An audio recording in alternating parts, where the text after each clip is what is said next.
नमस्कार। गांधी विमर्श श्रृंखला में आप सबों का हार्दिक स्वागत है। हमने यह निर्णय लिया है कि अगले कुछ दिनों में आप सबों के साथ अपनी पुस्तक गांधी विमर्श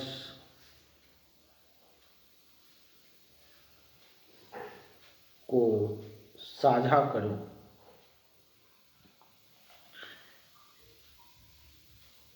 इसके अंतर्गत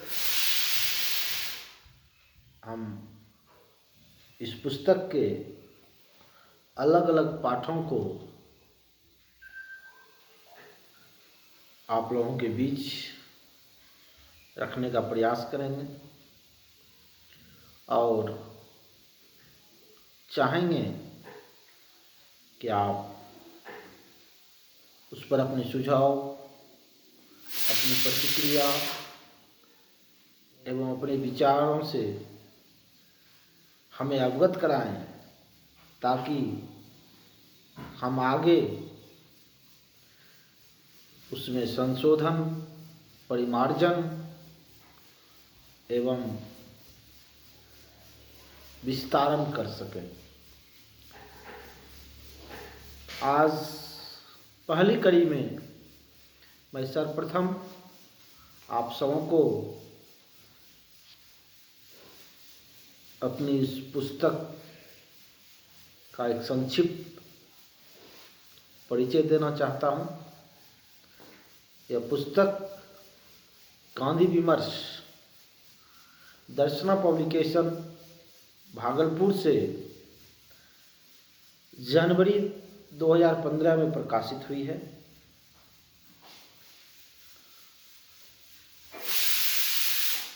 इस पुस्तक में कुल 13 अध्याय हैं,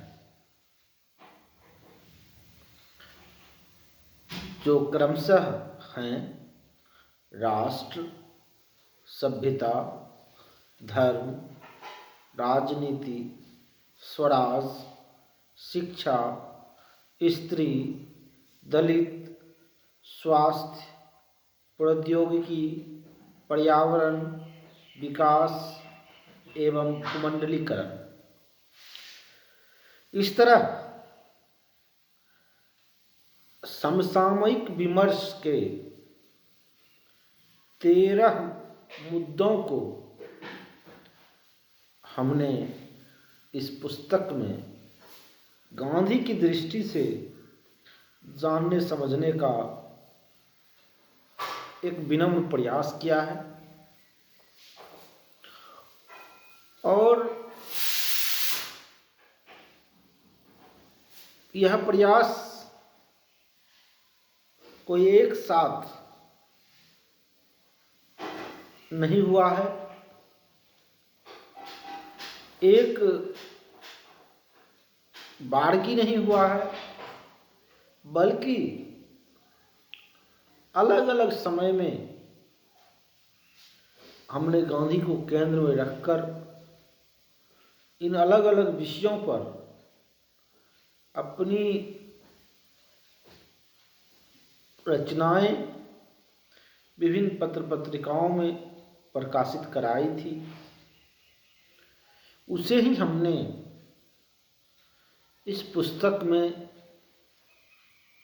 संग्रहित कर आप लोगों की सेवा में प्रस्तुत किया है। यह बात हमने इस पुस्तक के आत्मकथन में भी स्वीकार किया है।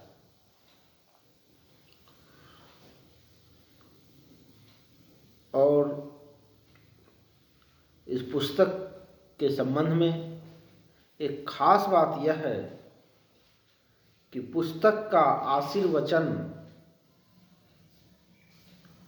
अखिल भारतीय दर्शन परिषद, जो भारत में दर्शन शास्त्र के शिक्षकों, शोधार्थियों एवं विद्यार्थियों की सबसे बड़ी संस्था है, उसके सम्मानित अध्यक्ष और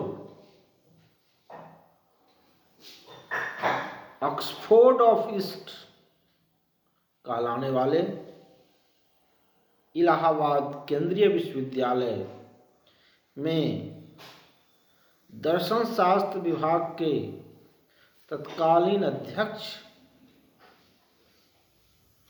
सुप्रसिद्ध दार्शनिक प्रोफेसर डॉक्टर जटाशंकर ने लिखी है।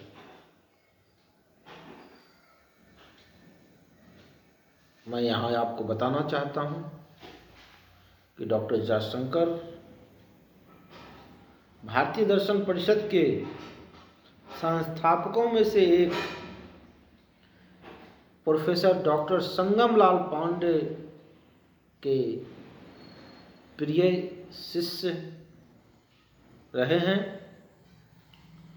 और मेरा यह सौभाग्य है कि उन्होंने इस पुस्तक में अपना आशीर्वचन देकर मुझे उपकृत किया है। पुस्तक की दूसरी बड़ी विशेषता इसका प्राक्कथन है। मुझे आप सबों को यह बताते हुए हार्दिक प्रसन्नता हो रही है कि इस पुस्तक का प्राक्कथन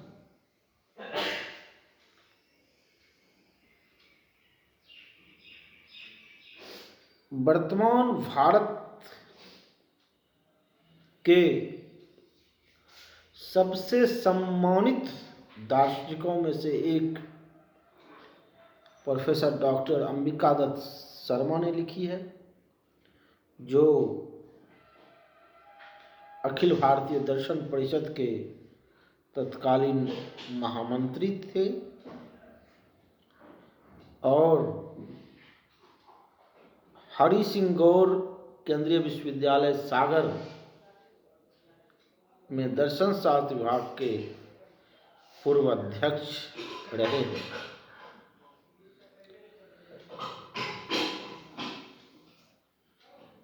यह बताना भी समीचीन है कि डॉक्टर शर्मा श्री यशदेव शल्य के विचारों से खासा प्रभावित रहे हैं और यशदेव शल्य जी को अखिल भारतीय दर्शन परिषद के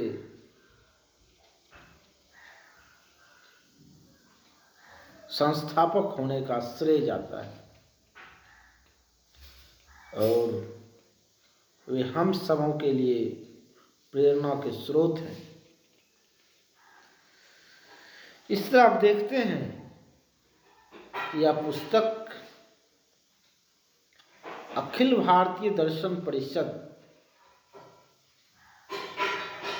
से गहरे जुड़ी हुई है, या यूं कहें यह पुस्तक मेरी कम और दर्शन परिषद की ज़्यादा है। इस पुस्तक के आत्मकथन में मैंने लिखा है कि मैं अपनी मातृ संस्था द्वय अखिल भारतीय दर्शन परिषद और बिहार दर्शन परिषद के प्रति सादर आभार व्यक्त करता हूँ। इस पुस्तक के कई अध्यायों को पहल मैंने इन संस्थाओं के विभिन्न मंचों से आलेख के रूप में प्रस्तुत किया है और वहीं से मुझे यह पुस्तक तैयार करने की प्रेरणा भी मिली है। और सच कहूँ तो यदि मैं इन दोनों परिषदों से नहीं जुड़ा होता तो इस पुस्तक की रचना भी नहीं होती।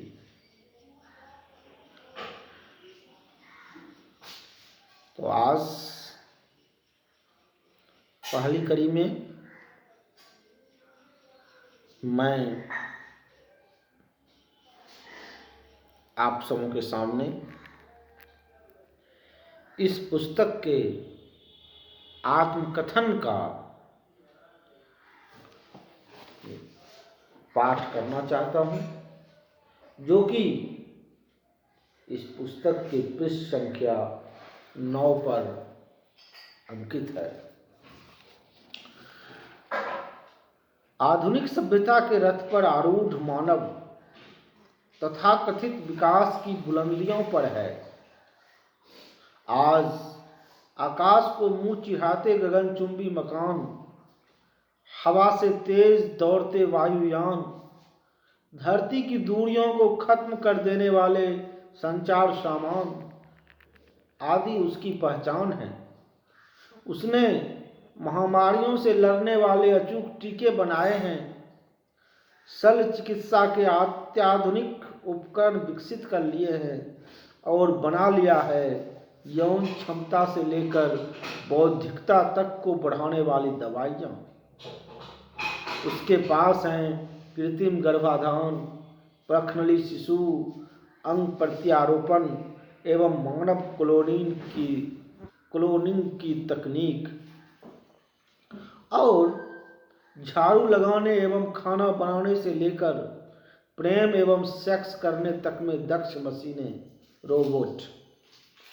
आज वह समुद्र की अतल गहराइयों में खेल रहा है, अंतरिक्ष की सैर कर रहा है, ढूंढ रहा है चांद एवं मंगल पर बस्तियां बसाने की संभावनाएं, और देख रहा है अमरता के सपने भी। लेकिन तस्वीर का दूसरा पहलू बड़ा ही भयानक है। पूरी दुनिया बम एवं बारूद की ढेर पर खड़ी है और रिमोट का एक बटन दबाने मात्र से पूरी सभ्यता के मिट्टी में मिलने की आशंका पैदा हो गई है। साथ ही बाढ़, सुखाड़, भूकंप, tsunami, acid rain, global warming, global cooling और ओजोन परत के क्षरण का खतरा भी बढ़ता जा रहा है। प्राकृतिक संपदाएं नष्ट हो रही हैं और कोयले एवं पेट्रोलियम के भंडारों के जल्द ही खत्म होने की संभावनाओं के मद्देनजर विकराल ऊर्जा संकट दरवाजे पर खड़ा है। इतना ही नहीं, मिट्टी अपनी उर्वरता खो रही है, शुद्ध पेयजल स्रोत खत्म हो रहे हैं और आने वाले दिनों में सांस लेने के लिए स्वच्छ हवा मिलनी भी मुश्किल होने वाली है। इस तरह आधुनिक सभ्यता विभिन्न अंतर विरोधों एवं अवरोधों में फंस गई है। इसका तथाकथित विकास अभियान वास्तव में मानव एवं मानवता के लिए महाविनाश का आख्यान बनने वाला है। इसके पास बढ़ती बेरोजगारी, गैर बराबरी एवं महामारी को रोकने और आतंकवाद, आणविक हथियार एवं पर्यावरण असंतुलन से बचने का कोई उपाय नहीं है। ऐसे में देश दुनिया में आधुनिक सभ्यता के विकल्प की तलाश हो रही है। इस तलाश का हर रास्ता जहां आकर अर्थवान होता है वह है गांधी। सिंगल यूनाइटेड को गांधी। साफ साफ कहें तो गांधी में ही आधुनिक सभ्यता के सभी संकटों का सबसे बेहतर एवं कारगर समाधान मौजूद है। अतः गांधी को जानना, समझना एवं अपनाना आज हमारी मजबूरी हो गई है।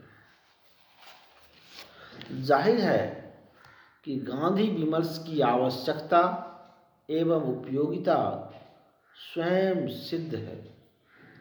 इसी बात को ध्यान में रखते हुए प्रस्तुत पुस्तक में कुछ समकालीन विमर्शों को गांधी दृष्टि से देखने समझने की कोशिश की गई है। सवाल चाहे धर्म, राजनीति एवं शिक्षा का हो अथवा प्रौद्योगिकी, पर्यावरण एवं विकास का, सभी का जवाब गांधी दर्शन में ढूंढा जा सकता है। बहरहाल गांधी विमर्श को प्रस्तुत करते हुए सर्वप्रथम महात्मा गांधी जी का स्मरण लाजमी है। उन्होंने अपनी कालजयी कृति हिंद स्वराज की प्रस्तावना में लिखा है,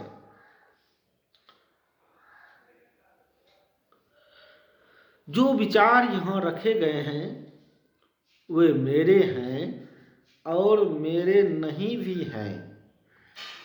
वो मेरे हैं क्योंकि उनके मुताबिक बरतने की मैं उम्मीद रखता हूँ, और वे मेरी आत्मा में गढ़े जुड़े जैसे हैं।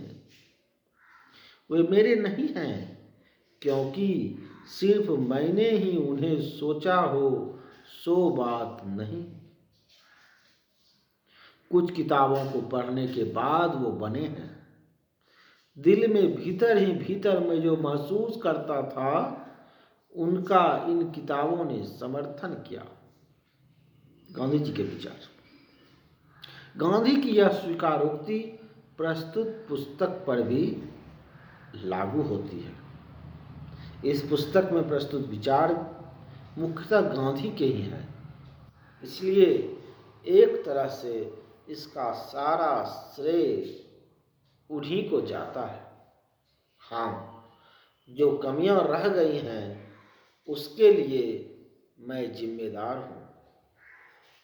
अतः क्षमा याचना के साथ सर्वप्रथम महात्मा गांधी जी के प्रति अपनी विनम्र श्रद्धांजलि व्यक्त करता हूँ। साथ ही गांधी के अलावा जिन विद्वानों की पुस्तकों एवं आलेखों से मदद मिली है, उन सबों के प्रति कृतज्ञता ज्ञापित करना भी मैं अपना परम कर्तव्य समझता हूँ। अंत में मैं अपनी मातृ संस्था द्वय अखिल भारतीय दर्शन परिषद और बिहार दर्शन परिषद के प्रति सादर आभार व्यक्त करता हूँ। इस पुस्तक के कई अध्यायों को पहले पहल मैंने इन संस्थाओं के विभिन्न मंचों से आलेख के रूप में प्रस्तुत किया है, और वहीं से मुझे यह पुस्तक तैयार करने की प्रेरणा भी मिली है। पुनश्च पुस्तक के लेखन एवं प्रकाशन में जिनका भी प्रत्यक्ष एवं परोक्ष सहयोग मिला, उन सबों को मैं विनम्रतापूर्वक धन्यवाद देता हूँ और त्रुटियों एवं कमियों के लिए क्षमा प्रार्थी हूँ। मुझे आशा है कि पाठक एवं समीक्षक हमारी इस पुस्तक को नोटिस करेंगे। संवाद एवं प्रतिक्रिया की प्रतीक्षा में। सुधांशु शेखर, बोधनगर, बांका, बिहार, 30 जनवरी 2015। फिर अब अगली कड़ी में हम इस पुस्तक के आशीर्वचन एवं पराकथन को आप लोगों के सामने प्रस्तुत करेंगे। आप सबों का बहुत बहुत धन्यवाद।